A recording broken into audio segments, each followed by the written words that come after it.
Hello everybody, what's the Ward? Well, it's me, Dan Ward, and today we are talking sports. It's the Ward on Sports, the first time here in 2022. For those of you who know me, hey, how's it going? For those of you who don't, hi, I'm Dan Ward, positive, optimistic guy who likes sports, likes life, likes videos, so decided to put these all together and has some opinions to share with you all. Started up the Ward on Sports back in 2020, and then of course COVID hit, which kind of knocked down some momentum, but here we are, 2022, and the first video, here we are talking about sports and the wild free agency as baseball is back. 99 days of a lockout resulted in a condensed spring training and not a lot of time to make trades and not a lot of time to sign free agents. So baseball, the offseason for once, is actually really exciting and really fast-paced, kind of like the NBA and the NFL. There's a lot that I could talk about, but today we're keeping it short and sweet. Talking about my Phillies, talking about my Twins. If you're a Twins fan or a Phillies fan, you'll probably love me, or at least you'll like hearing about the things that I talk about often. If you're not a fan of either of those teams, well, hey, don't worry. I'll talk about your teams. Whether or not you like what I have to say, well, you'll have to watch those future videos to find out.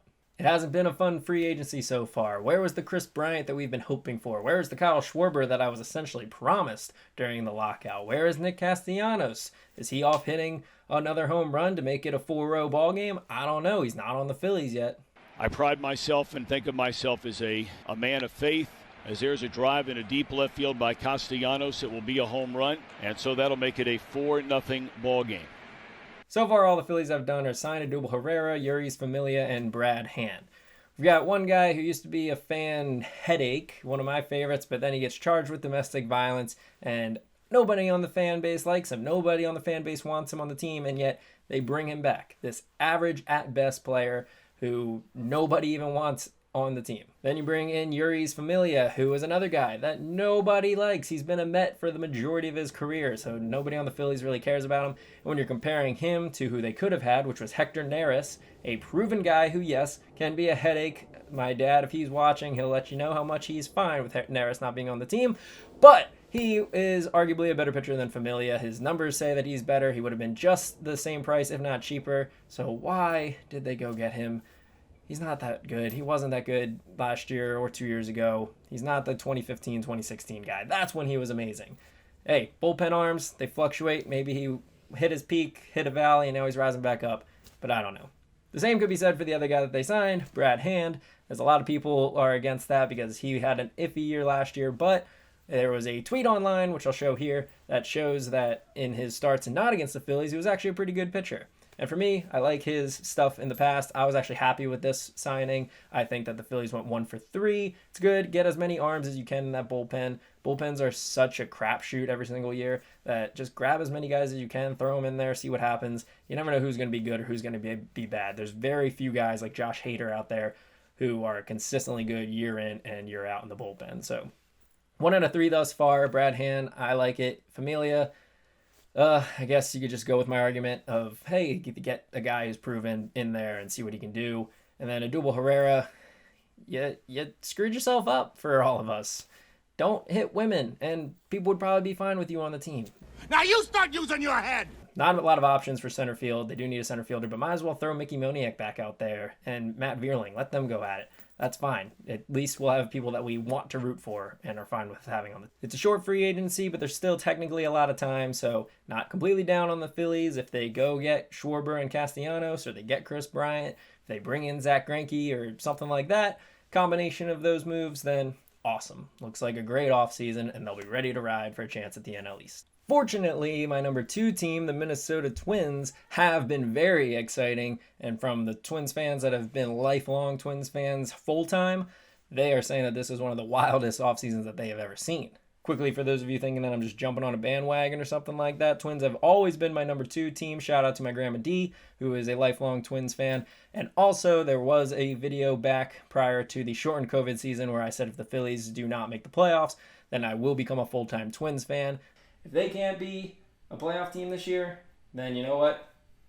Get rid of the owners, get rid of the general manager, and I'm going to probably just say, let's go Twins full time from now on. Some of you may have thought that I was going to not be a Phillies fan anymore, but I never said that. So now I've got 2 teams that I'm rooting for full time, and the Twins have been very excited. First, we'll focus on them getting a potential ace of the staff by trading for Sonny Gray. They gave up their first-round pick from a season ago, but he's a high school arm. You never know how they're going to pan out, and the Twins are in a win now or win within the next few years mode. It's kind of uncertain whether or not they're going to try to rebuild, retool, win now. It's still a little bit uncertain, especially with some of these moves that they've made. The rest of free agency will really paint that picture a lot more clearly. But for now, they got a guy who could potentially be an ace. You give a guy who could be great, sure, but it's going to be way down the line, and you really never know with high school arms how good they're going to be. So they made a good move by getting Sonny Gray into their system. And then they had a wild 24 to 36 hours. First, they moved Mitch Garver to Texas and bring in shortstop Isaiah Kiner-Falefa, which fills a big hole that they had at shortstop. They didn't really have anybody to play shortstop. He's kind of like a diet Andrelton Simmons, maybe a little bit better of a hitter, slightly worse defender, but still a Gold Glove caliber shortstop.